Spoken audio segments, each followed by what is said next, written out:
Hello again. I'm back in Notebook LM. I have the same resource still visible on the screen, and that was the document about GDPR that I chose to upload. Again, resources are on the left side of the screen. You can add resources using the Add Resources window, as many as you like. You can also search the web for resources. And then these tick boxes allow you to turn off or on those resources for the chat you're going to have down the middle of the screen. Now, I've chosen not to actually have a chat just yet. I'm going to go to the right side of the screen to an area called Studio. And you'll see there are 8 very colorful buttons here where you can select outputs. And I'd like to try the audio overview feature. I've clicked on that button, and you'll see down here it says Generating Audio Overview. Come back in a few minutes. That means I'm free to continue to work here in Notebook LM while Gemini does a little bit of recording for me. So that I can let that kind of cook, I'm going to click a different button. Let's try the infographic choice. And when I click there, I can see down here generating infographic based on one source. And that source, again, is this document that I've uploaded about GDPR. It's also taking a little while to generate those things. And what's great about Notebook LM is you can leave those and come back to them when they're ready.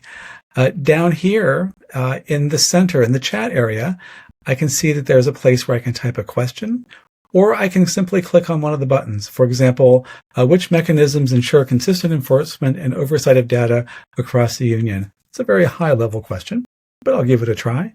And when I click on it, you can see that Notebook LM digs into the details, gathers the facts, that's what it says on the screen, and will come back to me with a response based on the source that I've given it. And that source in this case is a single PDF file. It gave me quite a bit of information, which is useful. And what I hope you'll notice is that throughout this information, there are what appear to be footnotes or numbers.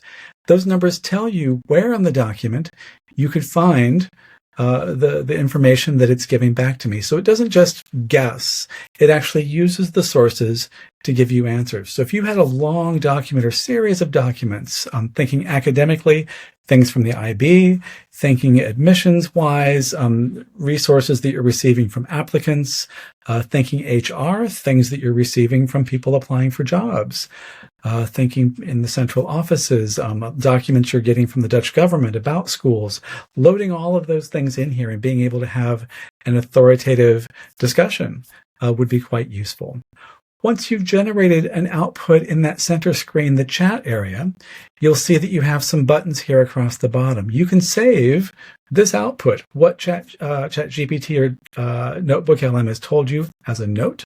And when I click on that, you'll see that over here on the right, it has actually made that note. That was fairly quick. It did that really without a lot of thought. All it did was take the text and put it there. To the right of that, I have a thumbs up and a thumbs down button. Those are simply ways of saying, good job, more like this, or not so good job, please do better next time.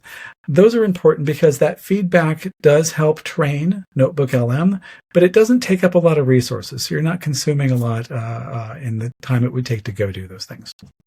I can see on the right-hand side that my infographic is now ready. Remember, I said these two things were cooking. And if I click on GDPR core principles, that should be my infographic about GDPR. Let's see what it's, holy cow, look what it made me. This gorgeous looking graphic with information that I would scan, of course, to make sure it was accurate, looks really good. And it does seem at first glance to be based on the right things. Again, I have those up and down voting buttons here, so I can say well done or maybe not so good. And then in the upper right, I have places to share. And when I click on share, I can do things like get a link and share it with people here at school. I can also download this infographic to put anywhere on a website, in a document, to send to someone in an email, or I can collapse or even close the viewer. That was a really good document, so I might go back and give it a plus. Above it, the audio overview is still taking a little time, and I won't sit here and wait for that because it can take a long time. What I will do instead is attach it underneath this video. So if you've watched this video, scroll down a little bit and you'll see a linked audio file there as well. I hope you've enjoyed some of the things you can do inside Notebook LM. The next task will be to try these out yourself, of course.